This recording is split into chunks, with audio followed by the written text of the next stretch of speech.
Latest videos के लिए subscribe कीजिए बाल संस्कार केंद्र चैनल और बेल आइकन प्रेस कीजिए। गुरु जीव से शिव बनाते हैं। आप कई बार भ्रमण करते होंगे, घूमते घूमते कहीं जाते होंगे तो दूर से बड़ी बड़ी बिल्डिंगें देखते हैं तो कहते हैं ये क्या है, तो कहा ये फैक्ट्री है। तो कहा यहाँ क्या बनता है, यहाँ सर्फ बनता है। इस फैक्ट्री में क्या बनता है, कहा लाइट के स्विच बनते हैं। इस फैक्ट्री में क्या बनता है, कहा यहाँ साबुन बनते हैं।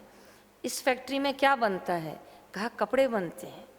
तो आप जैसे देखते हो ना, अलग अलग जितनी चीज़ें हैं उसके अलग अलग बनने के साधन हैं, उनके बनने के अलग अलग स्थान हैं। तो ये जो गुरुद्वार है ना, ये जीव को शिव बनाने का अनमोल साधन है।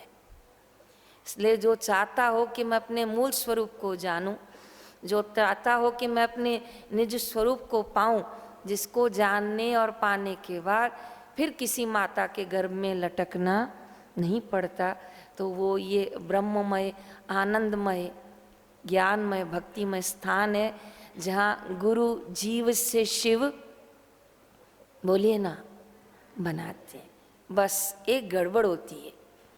क्या गड़बड़ होती है कि जब पत्थर को शिल्पी तराशता है तो पत्थर को बड़ी चोट का अनुभव होता है और कई बार वो चोट खा के ऐसा पीड़ित हो जाता है और कहता है मुझे नहीं बननी मूर्ति, मैं पत्थर ही ठीक हूँ।